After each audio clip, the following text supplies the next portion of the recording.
धन्य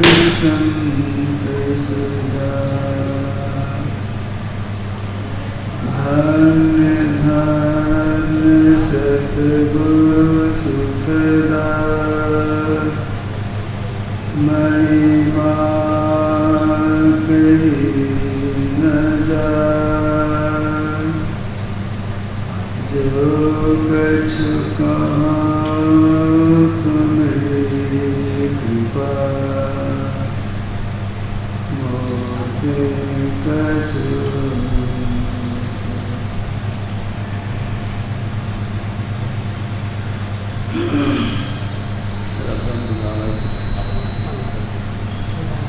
सम्माननीय साधु समाज, धर्म प्रेमी सज्जनों, माताओं एवं बहनों,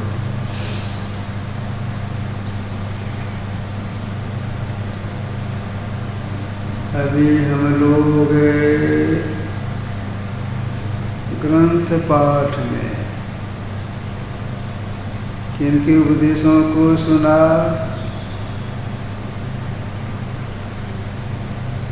बहुत से ब्रह्मांड हैं, अनगिनत ब्रह्मांड हैं, और एक एक ब्रह्मांड को सुचारू रूप से चलाने के लिए एक ब्रह्मा, एक विष्णु, एक महेश की नियुक्ति हुई है।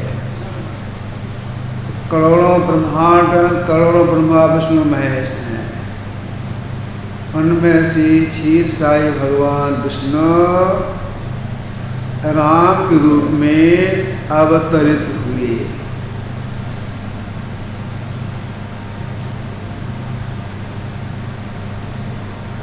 अपने राजत्व काल में इस समय समय पर आम सभा बैठा करके अध्यात्म ज्ञान का उपदेश देती थी। अध्यात्म ज्ञान यही शरीर संसार अनित्य है, जीव नित्य है। शरीर संसार अनित्य है, नाशवान है, और जीव नित्य है, अविनाशी है। यह है अध्यात्म ज्ञान। इसी अध्यात्म ज्ञान की देने के सिलसिले में भगवान राम ने अपनी प्रजाओं से कहा। क्या कहा? अभी लोगों ने पाठ में सुना। आकर 4,84,00,000 जोनि भ्रमा किया जीव अविनाशी। इसको मैं फिर दोहराता हूं, याद रखिएगा। आकर 4,84,00,000 जोनि भ्रमा किया जीव अविनाशी। आकर से ऐसा नहीं समझ लेना चाहिए कहीं से आकर के, ऐसा नहीं। आकर से मतलब है 4 खाने। 4 खाने कौन कौन? अंडज, पिंडज, उखमज और अंकुरज। अंडज किसको कहेंगे? जो अंडा से पैदा होता है। जैसे मछली, केकड़ा, सांप, बिच्छू, इस अंडा से पैदा होने वाला है।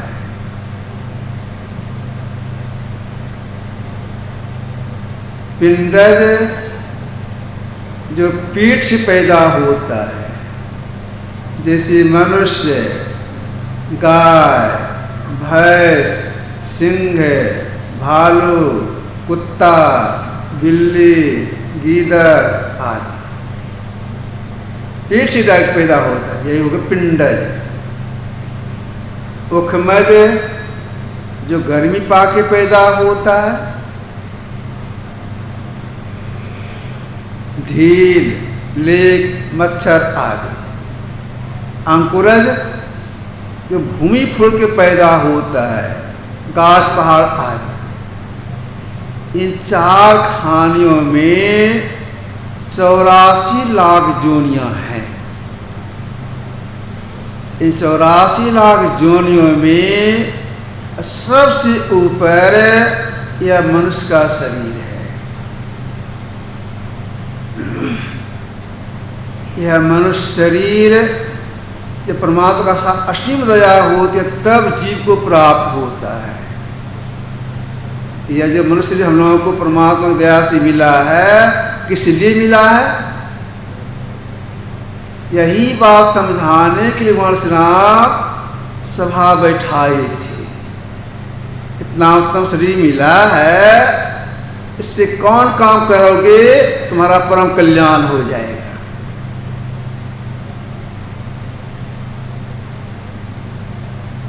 कौन सा काम इन्होंने बताया जिससे जीव का परम कल्याण हो जाएगा?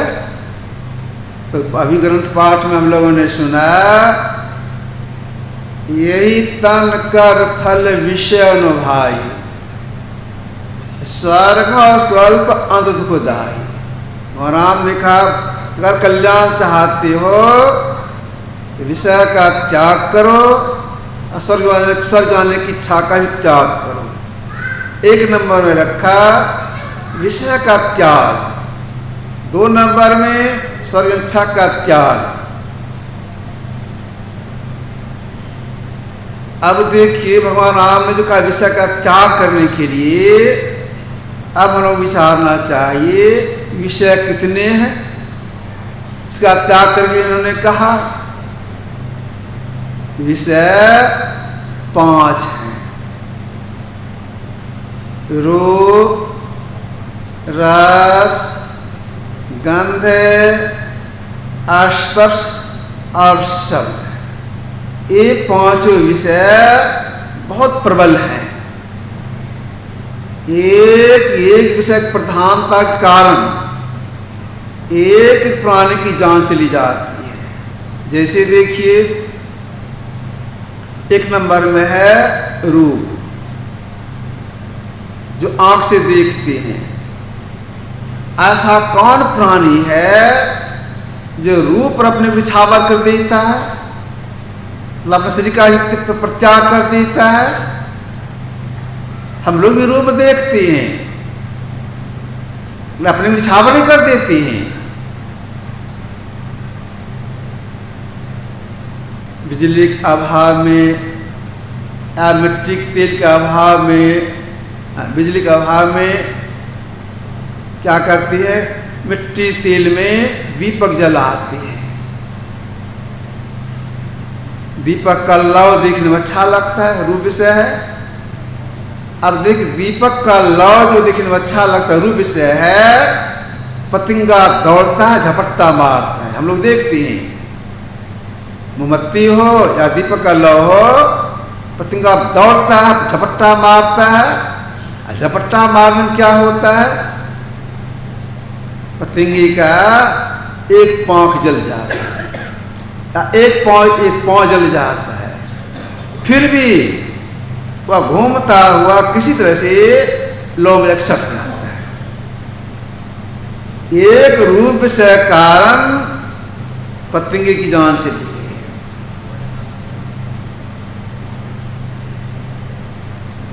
रस, एक रस से कारण मछली पकड़ी जाती है, उसकी जान जाती है। लोग बंसी लगाते हैं, चारा डाल देते हैं, मछली आती है, खुदा निकल जाती है, पकड़ी जाती, मारी जाती है। एक रस से प्रबलता कारण मछली की जान चली जाती है। गंध, भौरा कमल के फूल पर बैठता है, गंध लेता, सुगंध लेता है। शाम हो जाने पर भागता नहीं है, शाम में कमल का फूल सुकुड़ता है, भौरा उसमें बंद हो जाता है। वो शक्ति है, भौरा शक्ति है कमल पत्ती काट के भाग जाने का, लेकिन भागता नहीं है, बैठा सुन लेते रहता है। भोर में जंगली हाथी आता है, तालाब में घुसता है, कमल के फूल को मुंह में लेता है, चबा देता है, भौरा मर जाता है। कोई पैर के तले दब के मर जाता है। एक गंध विषयकार भौरिक जान चली जाती है। एक शब्द विषय के प्रबलता कारण मृगा की जान जाती है। मृगा एक जानवर है, जंगल में रहता है, बहुत सुंदर जानवर होता है। उसको एक शब्द प्यारा, इससे एक शब्द विषय प्यारा उसको लगता है। ब्याधा जाता है जंगल, जाल लगा देता है, बगल में छिप करके बांसुरी बजाता है, आवाज सुनकर, आवाज शब्द सुन करके मृगा आता है, जाल फंस जाता है, ब्याधा उसको पकड़ लेता है, उसको मार के खा जाता है। एक शब्द से कारण मृगे की जान चली गई। हाथी को एक विषय प्यारा, स्पर्श। बचाने वाले किसे बचाते हैं?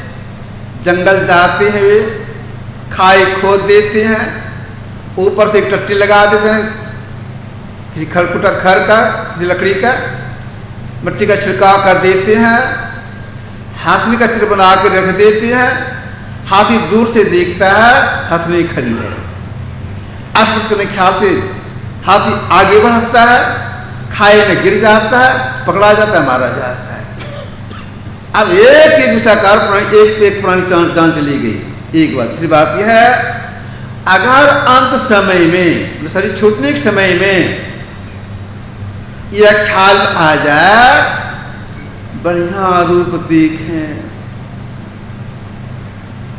शरीर छूट गया, बढ़िया रूप देखें, शरीर छूट गया, वो जीव को पतंग ऐसी जोनी में जाना पड़ेगा, कितना कष्ट हो जाएगा।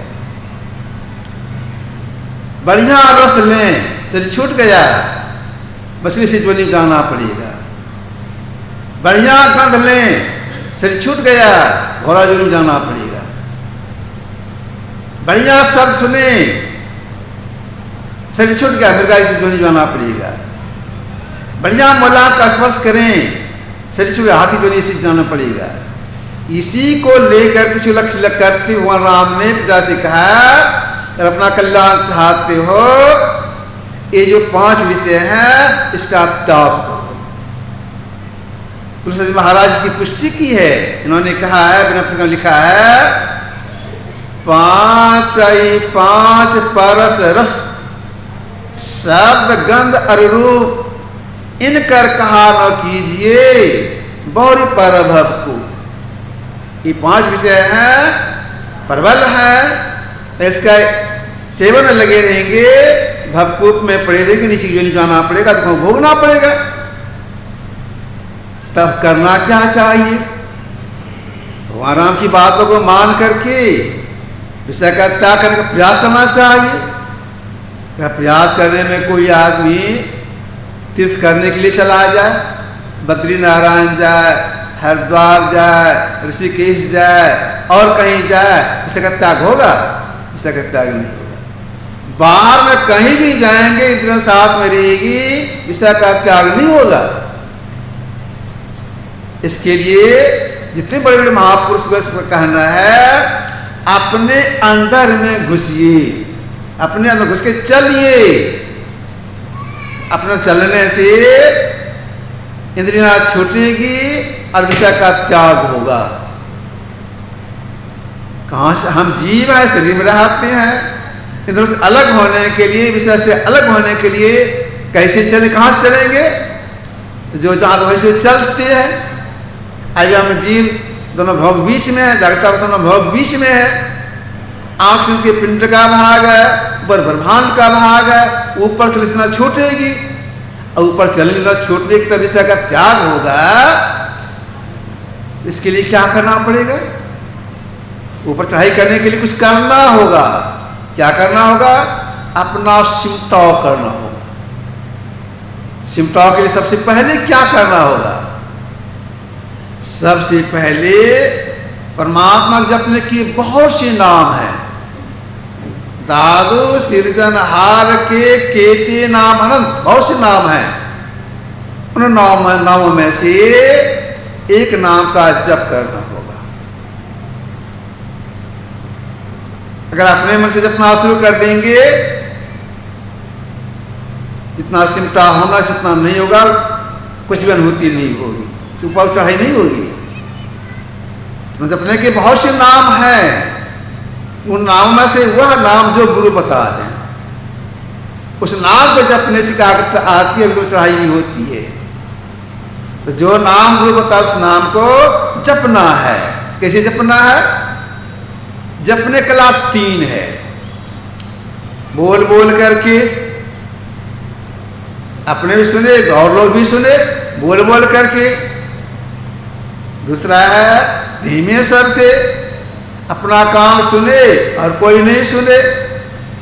3 नंबर में है मन ही मन, अपना कान भी नहीं सुने।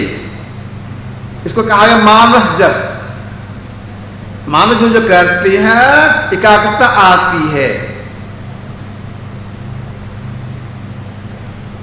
मानस जप करने में भी साधक को सतर्क रहना पड़ता है। मन बहुत चंचल है, जप करने के लिए बैठते हैं, मन विषय को भाग जाता है, लौटाते हैं, फिर मन भाग जाता है। सब काम को होता है मन पसरे, सबका मन भागता है। तो आप कहेंगे मन विषय को क्यों भागता है? तो देखिए क्यों भागता है। बिना कारण का कार्य नहीं होता है। क्या कारण है?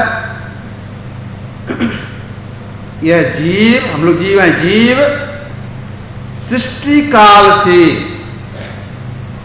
अनेक जोनियों में गए, जिन जिन जोनियों में गए, जिन शरीर धारण किए, अभी जो शरीर में, मन शरीर में है, वो जो हमारे साथ में मन है, बुद्धि है, चित्त है, अहंकार है, यही साथ में था।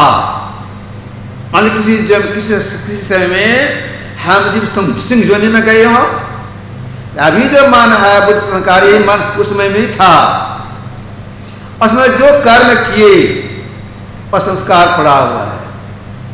मान लीजिए किसी जन्म में भालुसन में गए हो, उसमें जो कर्म बना वह संस्कार पड़ा हुआ है।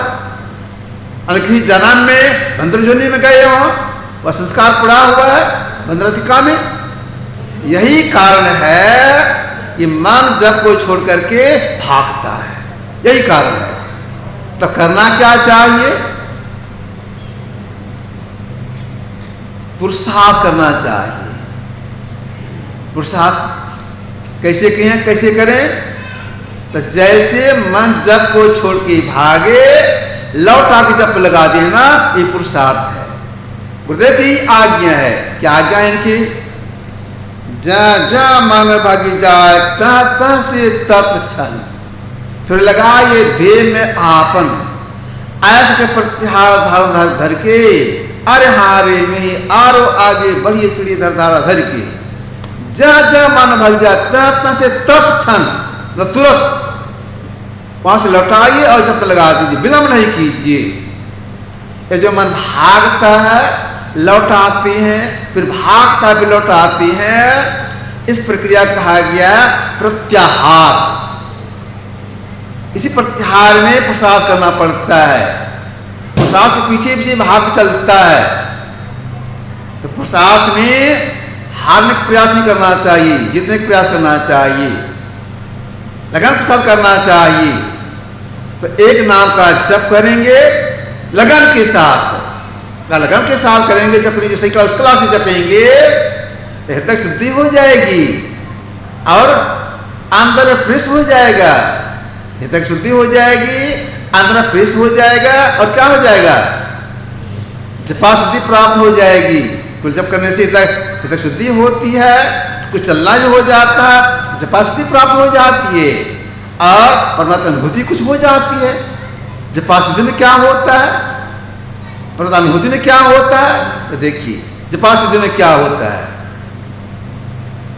तुलसीदास जी महाराज चिकोट के संत इन्होंने कहा है, इन्होंने लिखा है, मात्र परम लघु, लेकिन कहने की लिखने की कितनी अच्छी कला है। लघु मैंने छोटा, विसर्जन लगे उसमें परम न बहुत छोटा। मात्र परम लघु जास बस विधि हरि हर सुर सर्व, महाबद गजराज के बस कर अंकुश खर। मंत्र परम लघु का ठीक से जप करेंगे, ब्रह्मा विष्णु महेश सब उनके बस हो जाएंगे। किस तरह से? महामद गजराज के बस कर अंकुश खर। बड़ा हाथी जानवर, उसको बस में करने के लिए महावत का हाथ में एक हाथ का डंटा रहता है और डंटे के सिरे पर एक कांटी गड़ा हुआ रहता है और कांट कहता हाथी को बैठ जाता है, चलने लगता है हाथी कांटे की नोक पर। इसी तरह से जो मंत्र को सिद्ध कर लेती हैं ब्रह्मा विष्णु महेश और सब देवता उनके बस में हो जाती है। जपा सिद्धि में पर्वतानुभूति क्या हो जाती है? हम लोग शरीर में जितने रोए हैं प्रत्येक रोए से उस मंत्र का वर्षण शुरू हो जाता है। जो मंत्र जपती हैं, किनके जापक शरीर में जितने रोए हैं प्रत्येक रोए से मंत्र का वर्षण शुरू हो जाता है। अगर कोई गायत्री मंत्र का जप करेंगे, गायत्री मंत्र की ध्वनि होगी। विष्णु मंत्र जपेंगे, विष्णु मंत्र की ध्वनि होगी। शिव मंत्र की ध्वनि होगी। गुरु मंत्र की ध्वनि होगी। सिमरन तभी जानिए रोम रोम ध्वनि हो, कुंज कमल में बैठ के माला फेरी सो। यही जब करने कला और अनुभूति। कुंज कमल अंधकार मंडल में बैठ के जब करते ठीक जब करती हैं तो जहाँ से जितने रोए हैं प्रत्येक उस मंत्र का भविष्य शुरू हो जाता है। साधक सुनता है, उस ध्वनि को सुनता है, उस आवाज को सुनता है। तो हम लोगों को उठते बैठते चलते फिरते हमेशा जप करने का प्रयास करते रहना चाहिए। जप करने से सिद्धि प्राप्त होती है। और क्या होता है? उनके अंदर में निर्भीकता आ जाती है, तो किसी से डरते नहीं है। अगर तो थोड़ा से मंत्र जपते हैं, थोड़ा से जप करते हैं, उसमें शक्ति आ जाती है, किसी से नहीं डरते हैं। तो एक मंत्र का जप करना चाहिए, इतने में लगे रह गए, विषय का त्याग नहीं हुआ, पूर्ण कल्याण नहीं होगा।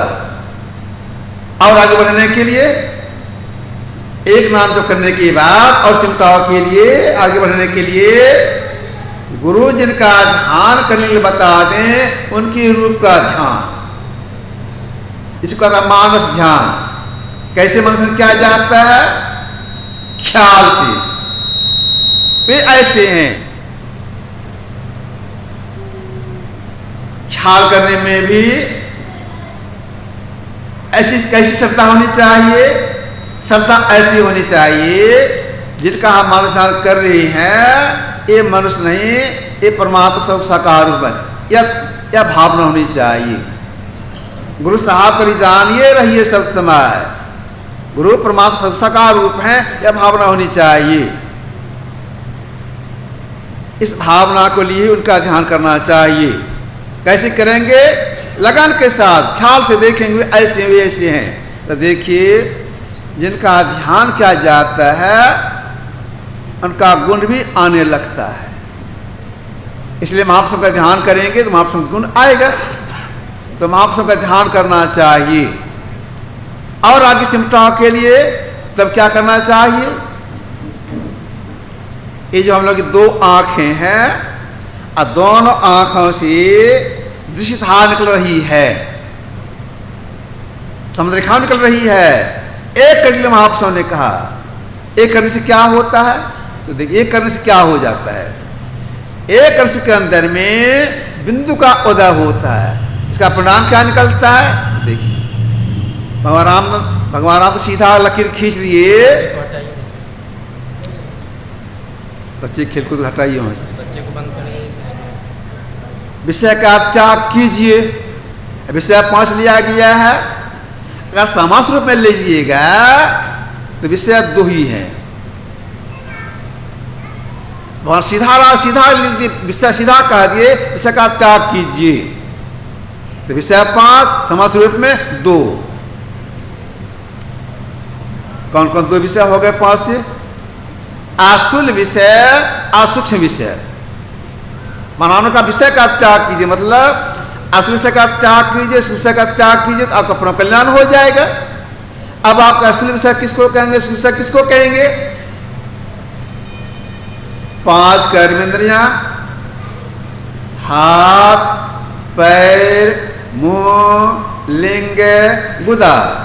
5 ज्ञानेंद्रियां, आंख, कान, नाक, जीव, चमड़ा। 5 में 10, 4 के भीतर में है मन, बुद्धि, चित्त, अहंकार।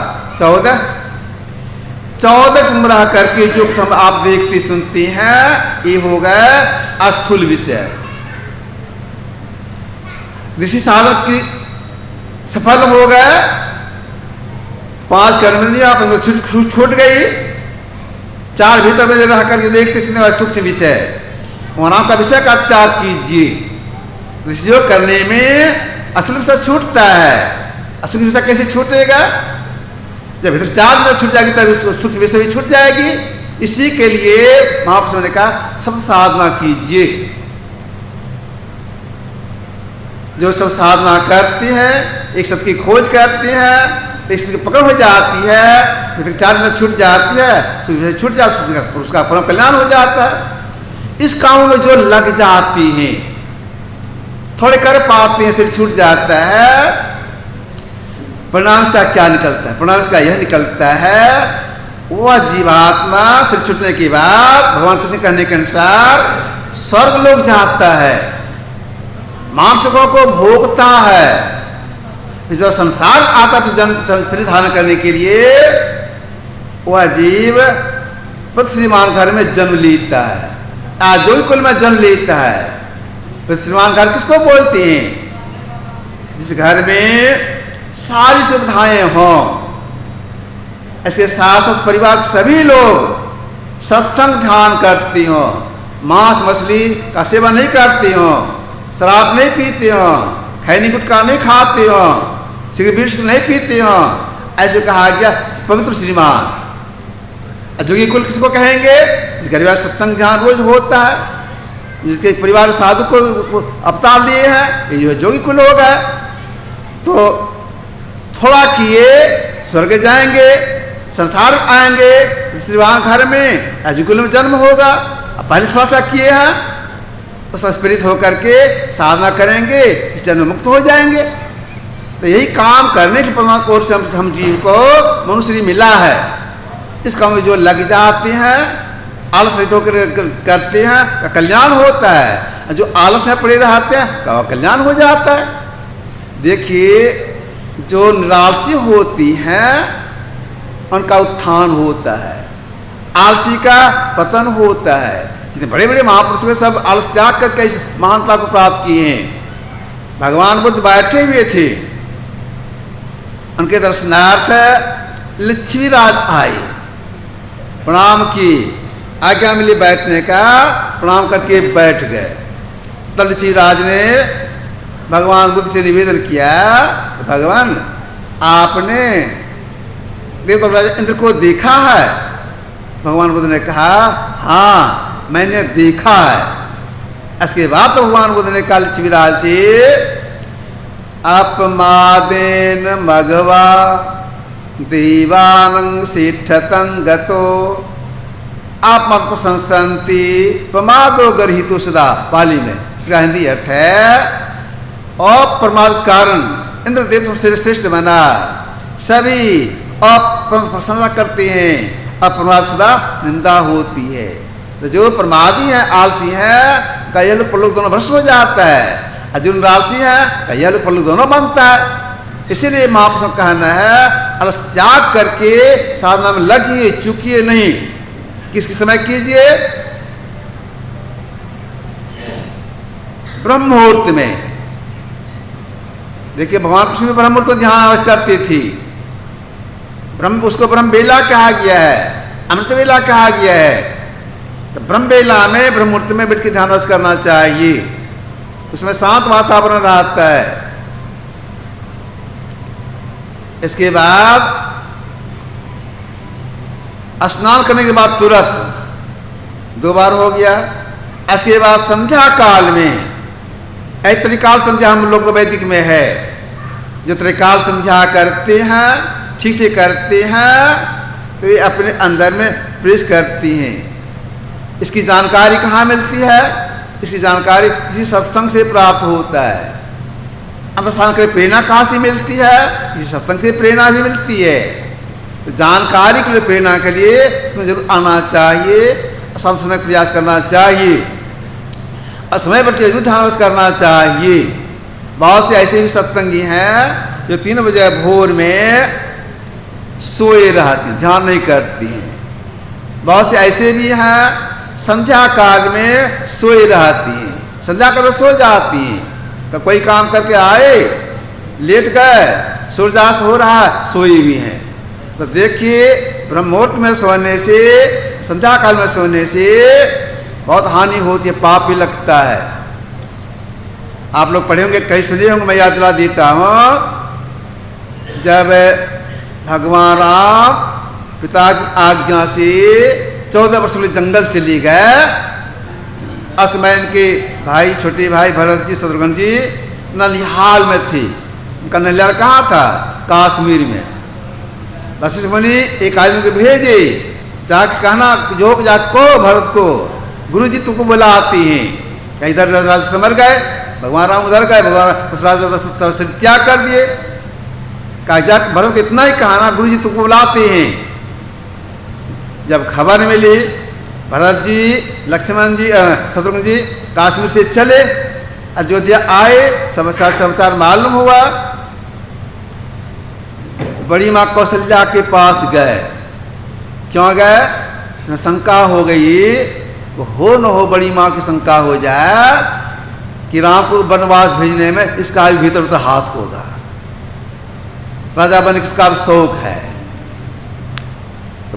कौशल्या जी के पास गए, प्रणाम किए, अत्यंत शपथ खाने लग गए। उस शपथ में एक शपथ यह भी खाए भरत जी, उभय संधि स्यानस्य यथ पापम परिकल्पति तच पामहितस्य शनुर्मनुगत है। ही माता, जिनके कहने से भैया राम को वन भेजा गया हो, उसको वही पाप लगे जो दोनों संध्याओं के समय सोए हुए उसको प्राप्त होता है। मतलब जो ब्रह्ममुहूर्त में सोते हैं, संध्या काल में सोते हैं, उनको पाप लगता है। तो ब्रह्ममुहूर्त में नहीं सोना चाहिए, उस समय ध्यान करना चाहिए, संध्या काल में नहीं सोना चाहिए।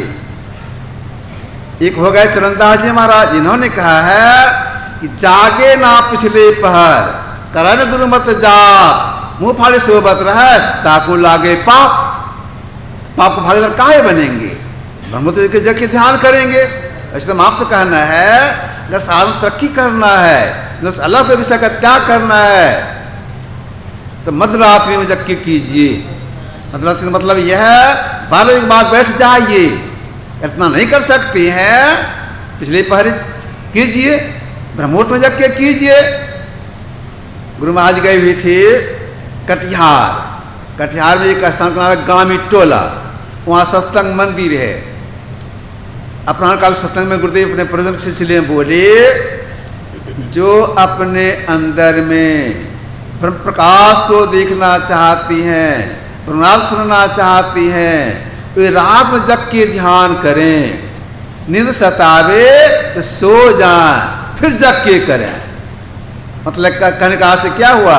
रात में जग के कीजिए, मुझसे के साथ रात में कीजिए, तो रात में जगने का प्रयास करना चाहिए। अगर रात में जगने का हौसला है, उन्हें क्या करना पड़ेगा? भूख राखी भोजन करो ति सोवन को बान। रात में कम भोजन करना चाहिए, आपको सवेरे भोजन कर लेना चाहिए, सवेरे सो जाना चाहिए, तब रात जग के ध्यान रस कर सकती हैं। जितने बड़े बड़े महापुरुष के सबको यही किए हैं।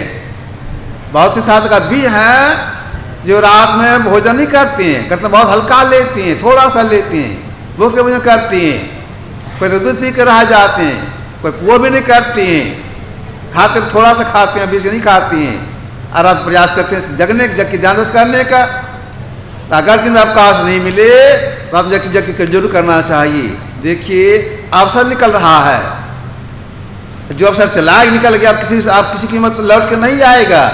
बुद्धि वाणी में है, समय गया फिरता नहीं, झट ही करो निज काम, और जो भी दस बीता भूंगो गुरु नाम। समय निकल तो निकल गया, किसी को तो नहीं आएगा। देखिए जितनी आयु हम लोगों की चली गई वापस नहीं आएगा। एक श्वास कोई कीमत नहीं लगा सकता है, इसकी निकल गया, बहुत श्वास निकल गया। जब हम लोग ये श्वास लेते हैं फेंकते हैं, कीमत कितना है जानते हैं? बहुत कीमत इसका है। कबीर साहब ने कहा है, ऐसे महंगे मोल का एक श्वास जो जाए, 14 गुण पढ़ते रहे काहे धुरी मिला है। उन्होंने संपदा देने पर ये गया श्वास को वापस कोई नहीं ला सकता है। ये मतलब सुनाता हूँ आप लोगों को। इंग्लैंड की रानी हुई थी एलिजाबेथ, रानी थी, अस्वस्थ हो गई बेचारी। अब उनका शरीर शांत होने को है, इलाज चल रहा है, कई डॉक्टर घेरे हुए हैं, इलाज चल रहा है। रानी सोचती अब मेरा शरीर नहीं रहेगा। जो उसमें बड़ी डॉक्टर से बोलती है कि डॉक्टर साहब देश के लिए एक कानून बनाना है हमको, इसके लिए आप कम से कम आधा घंटा और ठहरा लीजिए, आधा घंटा आप नहीं बढ़े। अगर आप कर रहे इतना कर देंगे, इंग्लैंड का आधा राज मैं आपको लिख दूंगी। जो हेड डॉक्टर थे उन्होंने कहा, रानी जी आप आधा घंटे की बात बोल रही हैं, और लोग दे आधा राज लिख दूंगी। आप क्षण समय के मेहमान हैं, बोल जैसे बोले आप क्षण समय के मेहमान हैं। हिचकी उठी, राम नाम सत्य। अब देख कितना छलमुगलिया शरीर है, कोई श्वास जोड़ सकते हैं? नहीं जोड़ सकते हैं। ये कबीर साहब कह रहे हैं, ऐसे महंगे मोल का एक सोचे चाहे 14% काहे नहीं मिला है, कैसे गुलो मिला रहे हो, बेपत के कई खर्च कर रहे हो, तो करना क्या चाहिए? तो कबीर साहब ने फैसला दिया क्या करना चाहिए किसी का परम कल्याण हो जाए। जाकी पूंजी श्वास है, छिन आवे छिन जाए, ताको ऐसा चाहिए रहे नाम लोला। श्वास को यह चाहिए परमात्मा नाम लेते रहे। तो जो परमात्मा नाम ले ठीक से नाम लेते हैं तो शुद्धि होती है। आधार यही है सत्याज मानस करने की, तो सत्याज दृश्य करने की, सत्याज सब साधना करने की। सब साधना करते हैं, सत्याज छूट जाती है, जगह त्याग हो जाता है, क्योंकि परम कल्याण हो जाता है। आधार को मिल करने के लिए सही संतों ने कहा कि नाम का जप करती रहिए। यह जानकारी कहाँ मिलती है? इसी सत्संग में। ये सब सत्संग आना चाहिए, समझने का प्रयास करना चाहिए। यही आपकी सेवा रखा है। हाँ, यह जो सत्संग हो रहा है प्राय सब लोग मालूम, सबको मालूम ही हो गया है।